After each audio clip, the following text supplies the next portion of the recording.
Next up will be Abhilash Sandireddy. He chose the question, should the United States and Israel embark on a new roadmap to peace in the Middle East following the regime changes in the Arab Spring?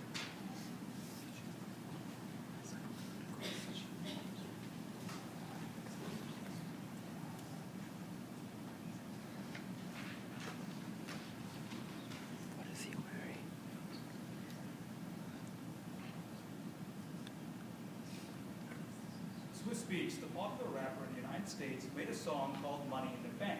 However, a couple of years later, Swiss Beats filed bankruptcy and told the reporter that he no longer had money in the bank and he had to sell off his Lamborghini.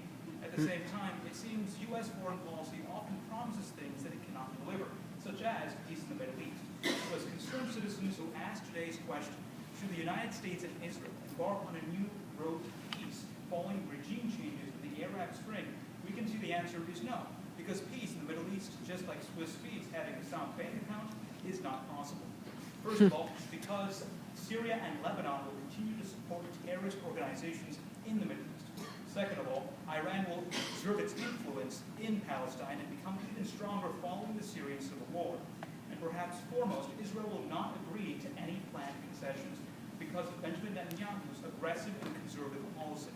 But first of all, Lebanon and Syria will continue to support terrorist organizations, thus breaking down any negotiation process. As George Friedman, CEO and political analyst of Stratford, states on May 5th of 2012, Syria currently is supplying Hamas with large amounts of weaponry. The Syrian civil war has not slowed down the supply of weaponry. In fact, over 5,000 AK-47s and other weaponry, according to NSA intelligence as stated by Friedman, has already been supplied to Hamas. At the same time, Syria is trying to weaken Israel.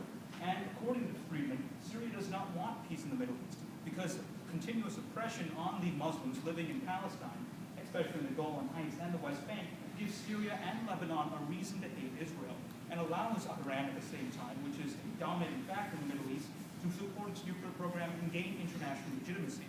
As stated by Friedman on May 2nd in an Stratford article, Lebanon will continue to support Hezbollah. And according to Friedman, Lebanon has essentially become a proxy state of Syria. Syria has gained dominated influence over policies made in Beirut, meaning that Syria essentially controls the weapons supply given to Hezbollah. In the future, according to Friedman, any peace process will easily break down as Hezbollah and Hamas wage war on Israel. And even if the U.S. brokers a deal, Hamas and Hezbollah will continue to harass Israeli forces.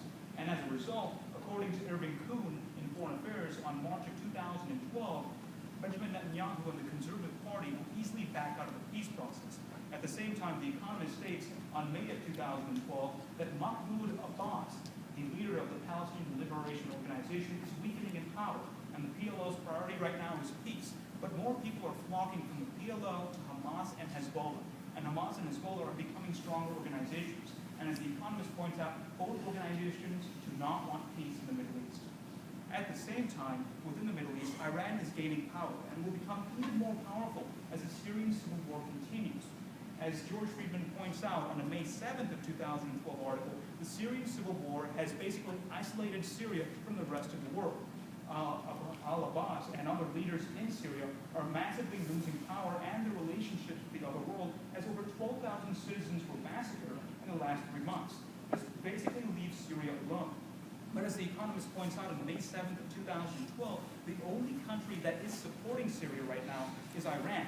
And it seems that in the future, if Al-Abbas wins the war in Syria, Syrian civil war, the relationship between Syria and Iran will be very similar to the relationship between China and North Korea, where China is easily able to direct domestic policies and economic policies in North Korea without any threat or any rebuke.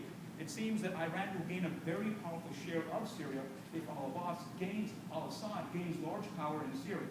But as stated by The Economist on May of 2012, without Western support, Western airstrikes, or Western troops, it seems that al-Assad is gaining large amounts of power, and at the same time, the rebellion forces within Syria and the local transitional council are not able to oppose it. It seems al-Assad in the future will nationalize industries within Syria, and in the end, according to Friedman, Iran and Syria will essentially become partners. And as Iran takes over power, it will try to use Hezbollah and Hamas as even stronger proxies and continue to exert its influence. Irving Kuhn points out in the same article that Iran will use Syria as a proxy to further fund terrorist organizations.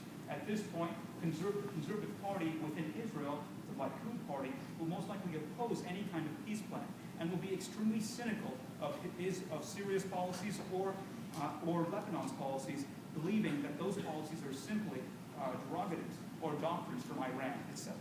But finally, and perhaps most importantly, Israel will not agree to any concessions.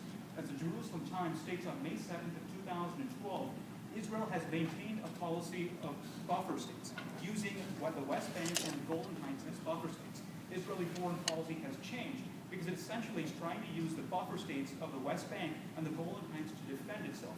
Benjamin Netanyahu recently stated that the West Bank and the Golan Heights are necessary for Israeli foreign policy because they allow Israel to defend itself against the rest of the world. Troops stationed in the West Bank and the Golan Heights can easily repel a Lebanese or a Syrian invasion. But according to George Friedman, once again, if a peace process was arranged, most people would want the independence of Palestine, or at the same time would want concessions from Israel for the West Bank or the Golan Heights. And Benjamin Netanyahu and the conservative Likud Party would not agree. The Jerusalem Times also points out in the same article that the Likud Party has become a dominating force in Israel, having over 2/3 of power in the Knesset, the Israeli Congress. Because of this, the Likud Party has essentially an aggressive foreign policy and will continue to have legislative support for its aggressive foreign policy, and will use these buffer states as pieces of power. At the same time, even if the United States invites Libya, Tunisia, and Egypt to the peace process, these countries, following regime changes, will not change their opinion. Friedman points out in the May 1st article that many people in these countries still want concessions from Israel and still don't like Israel. Just because they don't like their own leaders and have overthrown them does not mean that they're going to change their opinion about Israel or help the Israelis gain the West Bank or the Golan Heights to arrange a peaceful process.